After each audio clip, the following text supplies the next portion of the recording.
अस्सलाम वालेकुम, मैं हूं मरियम नवाज़ और आज सुप्रीम कोर्ट में एक और मसरूफ़ दिन था क्योंकि इंतखाबात से पहले इंतखाबी केसेस के साथ साथ सुप्रीम कोर्ट में बहुत से और भी आईनी नौयत के मुकदमात हैं जिनकी समातें हो रही हैं और उनकी फेट क्या होगी उससे मुतालिक बात करते हैं। सबसे पहले तो ये कि सुप्रीम कोर्ट में पिछले हफ्ते में बहुत से पीटीआई के उम्मीदवारों को रिलीफ मिला और उनको रिलीफ इस बुनियाद पर मिला कि नीचे जो एपलेट ट्रिब्यूनल था, इलेक्शन ट्रिब्यूनल था और इलेक्शन ट्रिब्यूनल के अलावा जो हाई कोर्ट या आरओ ने जो पेपर्स रिजेक्ट किए थे, सुप्रीम कोर्ट ने उन सबको मेरिट पर देखा। ये करार दिया सुप्रीम कोर्ट के दो बेंचेस ने, यानी जस्टिस मंसूर अली शाह के बेंच ने और जस्टिस मुनीब अख्तर के बेंच ने, कि इंतखाबात में हिस्सा लेना हर शख्स का, हर शहरी का बुनियादी हक है और उसको आप हीले बहाने करके नहीं रोक सकते। इलेक्शन कमीशन ने अदालत के सामने बार बार ये कंटेंशन रखी कि क्योंकि अब बैलेट पेपर्स की छपाई का अमल शुरू हो चुका है, तो अगर अदालत इस टाइम पर रिलीफ देगी और नए नाम शामिल करने पड़ेंगे बैलेट पेपर के अंदर, तो उससे इंतखाबात ताखीर का शिकार हो सकते हैं। गुज़िश्ता हफ्ते ये बातें नहीं सुनी गई थी, लेकिन अब जबकि इंतखाबात में सिर्फ 7 दिन बाकी रह गए हैं, तो आज जस्टिस मंसूर अली शाह के बेंच ने एक लकीर खींच दी है और वो ये कि अब अगर कोई आएगा इंतखाबात से मुतालिक अपने नॉमिनेशन पेपर्स का मामला लेके सुप्रीम कोर्ट में, तो सुप्रीम कोर्ट इसलिए उसको एंटरटेन नहीं कर सकती कि बैलेट पेपर्स की छपाई मुकम्मल हो चुकी है। लेकिन दूसरी तरफ सुप्रीम कोर्ट के ही दूसरे बेंच ने, यानी जस्टिस मुनीब अख्तर के बेंच में, खानेवाल से पीटीआई के एक उम्मीदवार है शहबाज सियाल, उनकी कागजात नामजदगी से मुतालिक केस था और जस्टिस मुनीब अख्तर ने ये कह के उनको अलाउ किया कि भले इलेक्शन कमीशन का जो इंतखाबात में बैलेट पेपर से मुतालिक कंटेंशन है वो दुरुस्त है, लेकिन स्टिल किसी शहरी का बुनियादी हक इलेक्शंस में हिस्सा लेने का वो नहीं छीना जा सकता। और अदालत ने ये कहकर कि हम इन तकनीकी चीज़ों में नहीं जा सकते, बुनियादी हकूक का मामला है वो देंगे, अलाउ कर दिया। यानी सुप्रीम कोर्ट के एक दिन में दो बेंचेस ने मुतजाद राय दी।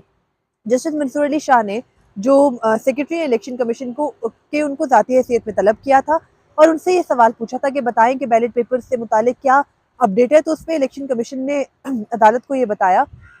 कि जो गुज़िश्ता इंतखाबात हुए थे उनमें बैलेट पेपर के लिए क्योंकि एक ख़ास किस्म का कागज़ होता है जो इम्पोर्ट होता है और वो कागज़ 850 टन मंगवाया गया था, लेकिन इस दफ़ा 2100 टन कागज़ मंगवाया गया। और ये कागज़ ज़्यादा मंगवाने के पीछे क्या वजूहत है वो तो एक अलग बात है, लेकिन वो अब ये कहते हैं कि अगर बार बार बैलेट पेपर्स की प्रिंटिंग के लिए ये अमल दोहराया जाएगा तो ये जो बाहर से एक महंगा कागज़ इम्पोर्ट हुआ है वो मुकम्मल नहीं हो सकेगा। और फिर जिन जिन हल्कों के अंदर सुप्रीम कोर्ट ये कहती है कि नहीं, इस टाइम के ऊपर भी कि इंतखाबात इन लोगों के नाम शामिल करवा के कराए जाएं, तो फिर उन हल्कों के अंदर इंतखाबात में ताखीर होगी। अब जस्टिस मंसूर अली शाह उस बेंच का हिस्सा थे जिसने 15 दिसंबर 2023 को इंतखाबात 8 फरवरी 2024 को ही होने के मामले के ऊपर स्टैंप लगाई थी। तो जस्टिस मंसूर अली शाह इस मामले में बहुत क्लियर है, वो कहते हैं किसी भी सूरत इंतखाबात डिरेल नहीं होने चाहिए। लेकिन जस्टिस मुनीब अख्तर का दूसरी तरफ मौक़िफ़ ये है कि इंतखाबात होना और इंतखाबात में हिस्सा लेना हर शहरी का बुनियादी हक है और हम इसलिए किसी शहरी को महरूम नहीं कर सकते कि इलेक्शन कमीशन किसी तकनीकी काम की वजह से मुश्किल का शिकार हो रहा है। तो ये एक मामला था। उसके अलावा ये कि ये सब जब हुआ आज सुबह, यानी कागजात नामजदगी से मुतालिक सुप्रीम कोर्ट ने एक लाइन खींची, तो उसके बाद इमरान खान की इंतखाबात में हिस्सा लेने के लिए एक दरख्वास्त सुप्रीम कोर्ट में आई। इमरान खान की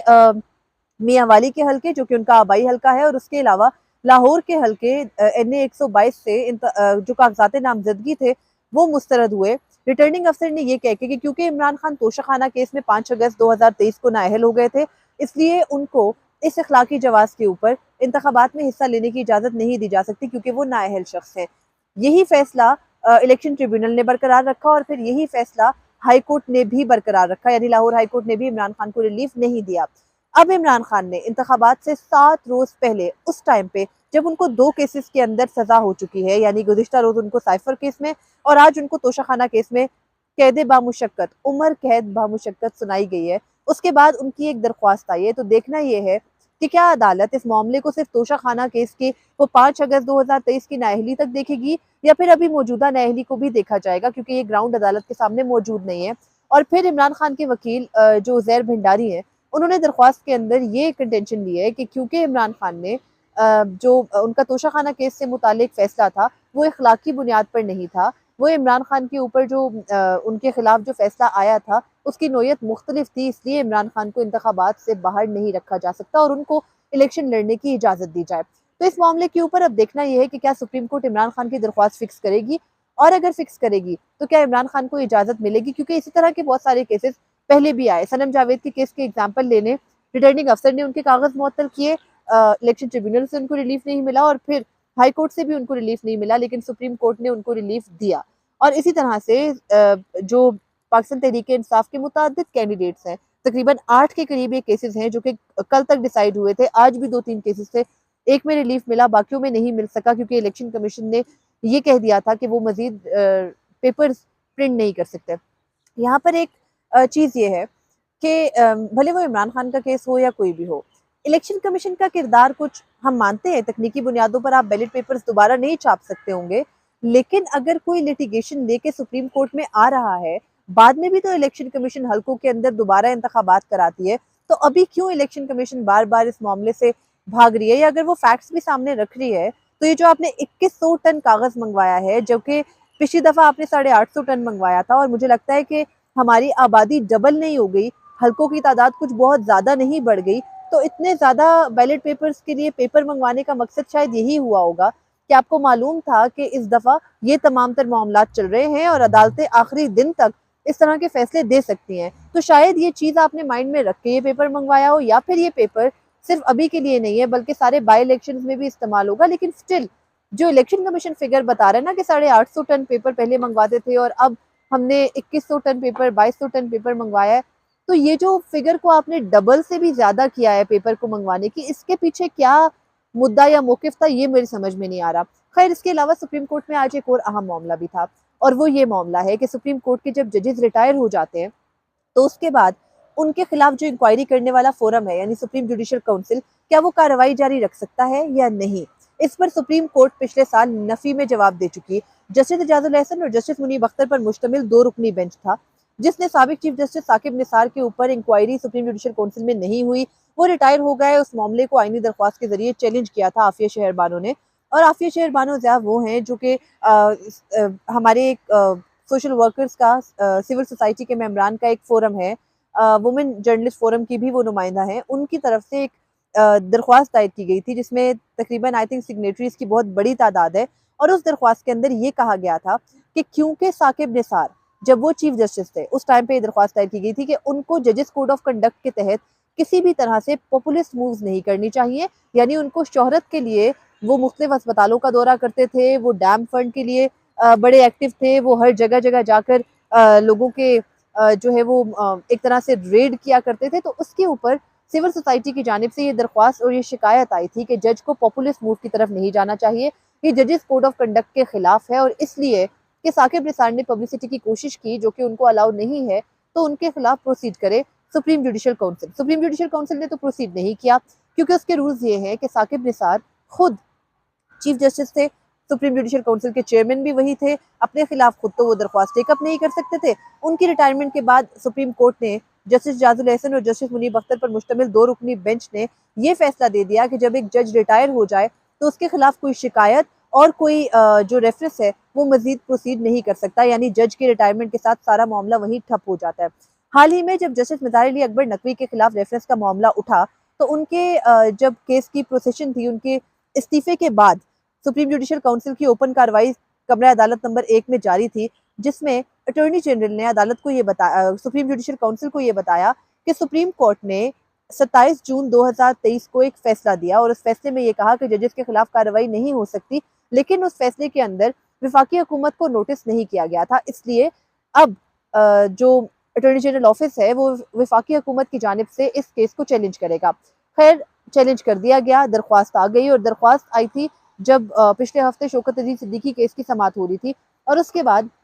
अदालत ने उसको 5 रुकनी लार्जर बेंच में मुकर्रर किया। जस्टिस अमीनुद्दीन खान की सरबराही में 5 रुकनी लार्जर बेंच ने आज समाअत की और यहाँ ये बताना भी ज़रूरी है कि इस बेंच के अंदर जो लार्जर बेंच था उसमें 3 जजेस वो भी थे जो जस्टिस मज़ार अली अकबर नकवी के जो आईनी दरख्वास्तें हैं सुप्रीम जुडिशल काउंसिल की कार्रवाई चैलेंज करने वाले, वो तीनों जजेस भी शामिल थे, यानी जस्टिस अमीनुद्दीन खान, जस्टिस जमाल मंदोखिल और जस्टिस मुसरत हिलाली। उसके अलावा 2 इजाफी जजेस शामिल किए गए, जस्टिस इरफान सादत और जस्टिस हसन नजर रिजवी, जिन दोनों का ताल्लुक कराची से है। खैर, बाकी 3 रुकनी बेंच वही है जो जस्टिस मज़ाहिर की आईनी दरख्वास्तों पर उनको स्टे नहीं दे सका था और फिर उन्होंने अगले ही रोज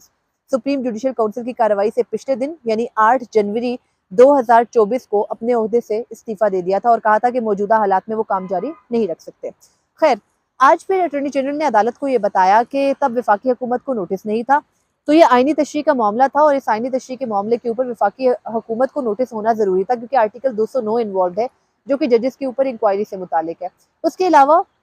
ये भी अदालत के सामने सवाल था कि supreme court practice and procedure act आया, अ, उसका निफाज हुआ 21 अप्रैल 2023 से। फैसला सुनाया गया था 11 अक्टूबर 2023 को। सुप्रीम कोर्ट के फुल कोर्ट ने ये फैसला दिया था और उस फुल कोर्ट के फैसले के बाद जिस दिन से एक्ट का इतलाक हुआ, उस दिन से जो है वो एक्ट नाफिजुल अमल हो गया था। तो तब से अब तक अपील दायर क्यों नहीं की गई? तकरीबन ये अरसा है लगभग 10 माह का। तो इसके अंदर वफाकी हुकूमत ने अपील क्यों दायर नहीं की है? ज़ायदुल मियाद होने पर अटॉर्नी जनरल ने अभी अदालत को सेटिस्फाई करना है। लेकिन अभी तक इस हद तक रिलीफ लिया वफाकी हुकूमत ने, और जो दीगर आफिया शहरबानो केस के पिटिशनर थे वो भी अदालत में मौजूद थे, उन्होंने कि नोटिस जारी कर दिए जाएँ और फिर नेक्स्ट डेट ऑफ हियरिंग पे यानी 2 हफ्ते के बाद ये अदालत के सामने मुद्दा रखा जाएगा कि कैसे अदालत एक ज़ायदुल मियाद अपील को सुन सकती है, काबिल समाअत करार दे सकती है। खैर आज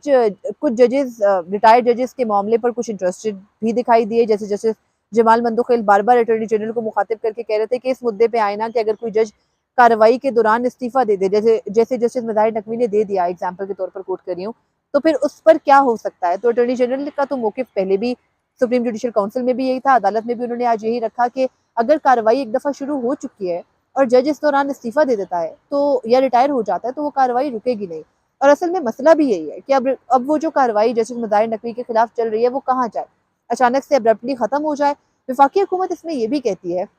कि क्योंकि जब जजेस रिटायर हो जाते हैं तो उनको मुख्तलिफ मौक़ों के ऊपर वफाकी हुकूमत की जानिब से इंगेज किया जाता है, कहीं एडवाइसेस के लिए लिया जाता है, कहीं कुछ मुख्तलिफ हमने देखा है माजी में कुछ कमीशंस के भी सरबराह बनते हैं, कुछ इदारों के भी सरबराह बनते हैं रिटायर्ड जजेस। तो उसपे वो कहते हैं कि अगर कोई जज इस तरह का स्टैंप खुद पे लगवा के जा रहा है, इस तरह का क्लाउडेड किस्म का उसका माजी है, तो फिर कैसे वफाकी हुकूमत उस जज के ऊपर रिलाई कर सकती है? तो एक जज को एग्जॉनरेट करने के लिए ज़रूरी है कि उसके खिलाफ जो कार्रवाई चल रही है वो कार्रवाई क्लियर हो जाए। यहाँ एक चीज़ और भी इंटरेस्टिंग है और वो ये कि आज एक पिटिशनर अदालत में आए, खुशदिल खान मलिक, जो कि लापता अफराद केस में भी आए थे। उन्होंने आके अदालत को ये बताया कि उन्होंने एक जज के